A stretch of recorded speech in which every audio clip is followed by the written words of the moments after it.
அனைவருக்கும் வணக்கம். நான் தமிழரசி பாலமுருகன். மீண்டும் ஒரு புதிய பதிவில் உங்களை எல்லாம் சந்திக்கிறதுல ரொம்ப ரொம்ப சந்தோஷம். நான் ரொம்ப நலமா இருக்கிறேன். அதை மாதிரி நீங்க எல்லாரும் நலமா சந்தோஷமா ஆரோக்கியமா இருக்கணும், நிச்சயமா இருப்பீங்க அப்படிங்கிற நம்பிக்கையோட இந்த பதிவுக்குள்ளார போகலாம். இன்னைக்கு ஜூலை மாதத்தோட முதல் நாள். கடவுள் நமக்கு எல்லாம் கொடுத்துருக்கக்கூடிய மற்றொரு வாய்ப்பு. நம்மை நாமே இந்த உலகத்திற்கு நிரூபித்து காமிப்பதற்கு நமக்கு இன்னொரு வாய்ப்பு, இன்னொரு 30 நாட்கள் நம்ம கையில் கிடைச்சிருக்குது. ஸோ போன மாதத்தில் நம்மளால் ஏதாவது செய்ய முடியல, அது எனக்கு செட் ஆகலை அப்படின்னு நீங்கள் கொஞ்சம் மன வருத்தத்தில் இருந்தீங்கன்னா அதெல்லாம் தூக்கி அப்படியே குப்பையில் போட்டுட்டு ஒரு புது உத்வேகத்தோட இந்த மாதத்துக்குள்ளார நம்ம எல்லாருமே காலடி எடுத்து வைக்கலாம். இந்த பதிவில் நம்ம பார்க்க போகிறது ஆஸ் யூஷுவல் ஒவ்வொரு மாதமும் மாதத்தோட முதல் வாரத்திலேயே நம்ம உங்க கூட பகிரக்கூடிய ஒரு விஷயம்தான் ஜூலை மாதத்திற்கான அபிஜித் நட்சத்திர நேரம் என்னைக்கு அப்படின்னு தான் பார்க்க போகிறோம். வேற என்னைக்கும் இல்லை, நாளைய தினம் 2/7/2026 வியாழக்கிழமை குபேரருக்கு உரிய ஒரு நாளில், குருவுக்கு உரிய ஒரு நாளில் இந்த மாதத்தோட அபிஜித் நட்சத்திர நேரம் அப்படிங்கிறது வந்திருக்கிறது. ஸோ நம்ம பதிவுக்கு போகிறதுக்கு முன்பு எல்லாருமே ஒரு நல்ல வார்த்தையை கமெண்ட் செக்ஷனில் டைப் பண்ண போகிறோம். என்ன அப்படின்னு கேட்டிங்கன்னா, வாழ்க வளமுடன். ஸோ இந்த வாழ்த்து அப்படிங்கிறதுக்கு நிகரான ஒரு விஷயம் வேற எதுவுமே இல்லை. நம்மளை சுற்றி இருக்கக்கூடிய அனைத்து உயிரினங்களையும் நம்ம வாழ்த்தும் பொழுது அந்த வாழ்த்துக்கள் பல மடங்காக நம்மிடமே திரும்ப வரும். ஸோ வாழ்க வளமுடன் அப்படிங்கிறத டைப் பண்ணிடுங்க. மனதுக்குள்ளாரே நீங்களும் ஒரு முறை உச்சரிச்சுக்கோங்க. இப்போ நம்ம அபிஜித் நட்சத்திர நேரத்தை பற்றி பார்க்க போகிறோம் இல்லையா? நிறைய பேர் இதை பார்க்கும்போதே ஆமாம் நானும் தான் ஒவ்வொரு மாதமும் இதை செஞ்சுட்டு வரேன், ஒன்றும் எனக்கு எதுவும் நடக்க மாட்டேங்குதே அப்படின்னு சில பேர் யோசிக்கலாம். பட் அதை மாதிரி உங்கள் மனசை விட்டுடாதீங்க. நமக்கு தினம்தோறுமே நாம் சொல்லக்கூடிய சில விஷயங்களை செஞ்சு பார்த்துட்டு நம்முடைய சப்ஸ்கிரைபர்ஸ் நான் நல்லபடியாக எனக்கு அது கிடைச்சிருச்சு, நான் வீடு கட்டிட்டேன், ஏன்னா என் பையனுக்கு நல்ல வேலை கிடைச்சிருச்சு, உங்களுக்கு ரொம்ப தேங்க்ஸ் அப்படின்லாம் சொல்லும்போது ரொம்ப சந்தோஷமாக இருக்கும். ஸோ அப்படிப்பட்ட ஒரு கமெண்ட் தான் நான் இப்போ உங்ககிட்ட ஷேர் பண்ணிக்க போகிறேன். ஸோ நீங்கள் அதையும் பார்த்துடுங்க. இந்த கமெண்ட்டு நேற்று எனக்கு வந்துருந்ததுங்க. ஜமுனா அப்படிங்கிறவங்க அனுப்பிச்சிருக்கிறாங்க. மேடம், உங்கள் கலச பரிகாரத்தை செய்து எங்களுக்கு சொந்த வீடு கிடைத்தது. என் சார்பாக என் அம்மா பரிகாரத்தை செய்தார், தேங்க்ஸ் அலாட். இப்படி சில பேருக்கு ஒரு ஆழ்ந்த நம்பிக்கை இருக்கும். அவங்க அதை செய்யும் பொழுது நிச்சயமாக அவங்களுக்கு அந்த பலன் கிடைக்கும். ஏன்னா இதோட சேர்ந்து நீங்க உங்களுடைய உழைப்பையும் விடாமுயற்சியையும் போடும்பொழுது நிச்சயமாக அனைத்தும் உங்களுக்கு சாத்தியமாகுங்க. ஜித் என்றால் வெற்றி, அபிஜித் என்றால் சிறப்பான வெற்றி அப்படின்னு தாங்க அர்த்தம். இந்த அபிஜித் நட்சத்திரம் மாதத்துல ஒரு முறை தான் வரும். ஸோ அந்த ஒரு முறையை நாம் சரியாக பயன்படுத்தும் பொழுது நிச்சயமாக அந்த நேரத்துல நம்ம நியாயமான கோரிக்கைகள் என்ன கேட்டாலும் அது நமக்கு கிடைக்கும். நீங்க கேட்கக்கூடியதற்கு நாம் தகுதியானவர் தானா, அதை பெறுவதற்கு நமக்கு எல்லா தகுதியும் இருக்கிறதா அப்படிங்கிறத உங்களுக்கு நீங்களே ஒரு 2 முறை கேட்டுக்கிட்டு அதுக்கப்புறம் நீங்க பிரபஞ்சத்துக்கிட்ட அல்லது கிருஷ்ண பகவான் கிட்ட அந்த கோரிக்கையை நீங்க தாராளமாக வைக்கலாம். இதை பற்றிய ஒரு வரலாறு, இது எப்படி தொடங்கியது அப்படிங்கிறதெல்லாம் நம்ம பல பதிவுகளில் உங்ககிட்ட நான் ஷேர் பண்ணியிருக்கிறேன். அந்த ஒரு நட்சத்திரம் எவ்வளவு சக்தி வாய்ந்தது, கேட்டதையெல்லாம் கொடுக்குமா, அது எவ்வளவு சக்தி வாய்ந்தது. அது எல்லார்கிட்டையும் கிடைக்கக்கூடாது அப்படிங்கிறதால தான் கிருஷ்ண பரமாத்மா தன்னுடைய மயிலிறகளை எடுத்து அதை மறைச்சி வச்சுக்கிட்டாரு. இருந்தாலும் தேவர்கள்லாம் ரொம்ப கெஞ்சி கூத்தாடி தயவு செஞ்சு இதை நீங்க வெளியில விடுங்க அப்படின்னு கேட்டதுக்கு தான் நான் தினம்தோறுமே ஒரு அரை மணி நேரம், அதாவது காலையில 11:45 12:15 மட்டும் இருக்கக்கூடிய அபிஜித் முகூர்த்தமும் இதே போலதான் சக்தி வாய்ந்தது. அபிஜித் முகூர்த்தம் அப்படிங்கிறது தினம்தோறுமே வரக்கூடியது. அபிஜித் நட்சத்திரம் அப்படிங்கிறது மாதத்துல ஒரு முறை மட்டுமே வரக்கூடியது.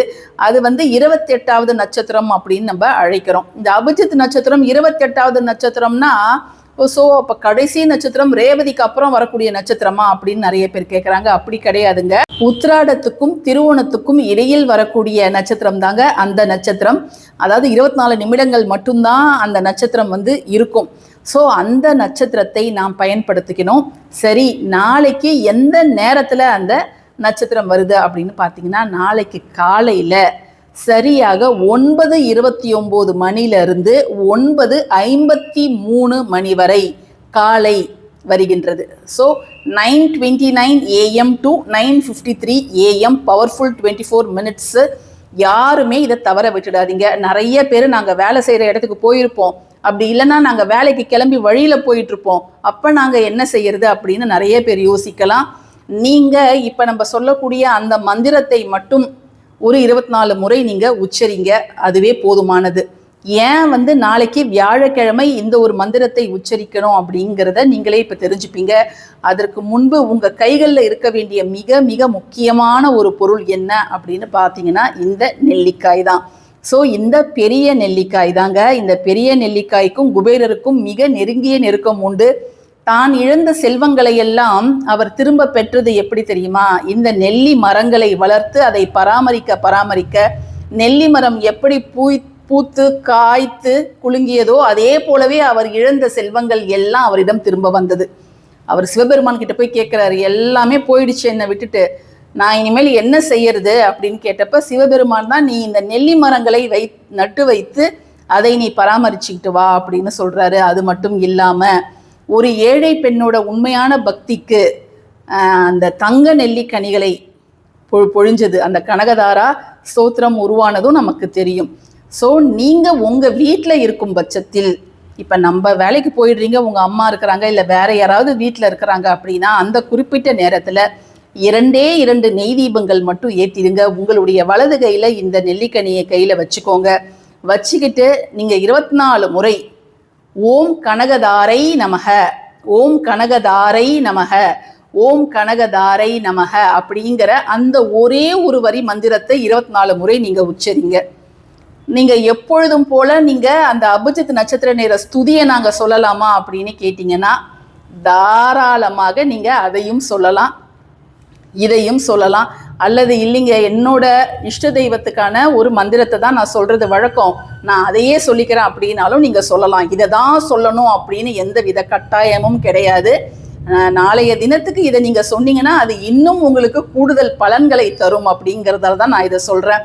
எப்பொழுதுமே நெல்லிக்கனியை நம்ம லக்ஷ்மி குபேரர் பூஜையில் ஒரு நெய்வேத்தியமாக வைப்பது நல்லது. இதை நீங்கள் சொல்லி முடிச்சுட்டு மறுநாள் நீங்கள் வீட்டில் இருக்கிறவர்களுக்கு இதை நீங்கள் சின்ன சின்ன பீஸாக கட் பண்ணி சாப்பிட தரலாம், அல்லது ஜூஸ் போட்டு குடிக்கலாம், எது வேணாலும் செய்யலாம். அது நம்மளோட விருப்பம்தாங்க. இன்னும் ஒரு சின்ன விஷயம் உங்ககிட்ட சொல்லணும்னு நினைக்கிறேன். இந்த அபிஜித் நட்சத்திர நேர வழிபாடு செஞ்சு முடிச்சதுக்கப்புறம் நிறைய பேர் நாங்கள் அசைவம் சாப்பிட்லாமான்னு கேட்குறாங்க. தயவு செய்து அதை மாதிரி செய்யாதீங்க. ஏன்னா அன்னைக்கு திருவோணம் நட்சத்திரம்.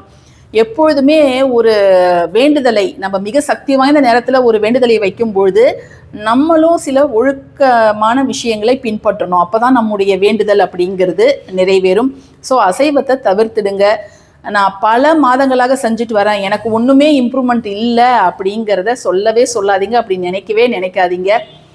விடாப்பிடியாக எனக்கு நிச்சயமாக இது வேண்டும் அப்படின்னு அந்த பிரபஞ்சத்துக்கிட்ட நீங்கள் கோரிக்கை வைக்க வைக்க வைக்க நிச்சயமாக அது நிறைவேறியே தீரும். அதனால் ஒரு துளி சந்தேகம் கூட இல்லாமல் நீங்கள் அந்த விருப்பத்தை நீங்கள் தாராளமாக வைக்கலாம். சாதாரண விருப்பங்கள்லாம் வைக்காதீங்க. என்னுடைய வாழ்க்கையின் இமாலய வெற்றி இதுதான், இது கிடைச்சிடுச்சுன்னா நான் அவ்வளோ சந்தோஷப்படுவேன் அப்படிங்கிற மாதிரி ஒரு மிகப்பெரிய வேண்டுதலை, ஒரு மிகப்பெரிய குறிக்கோள் உங்களுக்கு இருக்கும்ல, அதை நீங்கள் இந்த பிரபஞ்சத்துக்கிட்ட அந்த நேரத்தில் கேளுங்க. ஸோ யாருமே நாளைக்கு மிஸ் பண்ணிடாதீங்க. எல்லாருமே கமெண்ட் செக்ஷனில் வாழ்க வளமுடன் அப்படிங்கிறத டைப் பண்ணியிருப்பீங்கன்னு நான் நம்புகிறேன். இந்த பதிவை, மிக முக்கியமான இந்த பதிவை அனைத்து நண்பர்களுக்கும் உறவினர்களுக்கும் நீங்கள் ஷேர் பண்ணுங்கள். ஏன்னா நீங்கள் அனுப்பக்கூடிய இந்த ஒரு சின்ன பதிவு அவங்களுடைய வாழ்க்கையில் ஒரு மாபெரும் தாக்கத்தை, மாபெரும் முன்னேற்றத்தை ஏற்படுத்தலாம். ஸோ அபிஜித் நட்சத்திர நேர ஸ்துதியும் நான் கடைசியாக உங்கள் கூட ஷேர் பண்ணுறேன். தேவைப்படுறவங்க அதையும் நீங்கள் பார்த்து பயனடைங்க. ஸோ தேங்க்யூ ஃபார் வாட்சிங் திஸ் வீடியோ. நன்றி. அபிஜித ஆகமாந்து தீர அபஜிதாம்பர நக்ஷத்ராணாம் நாததீய ஜோதீனாம் நலகங்காதர பவதாரண சிவஷ்ய விஷ்ணு மேதினாம் பவதவலாம் சுத பரிபாலய சரணாகத பாகிமாம். இதை நீங்கள் ஒரு 3 முறை உச்சரித்தால் போதுமானதுங்க.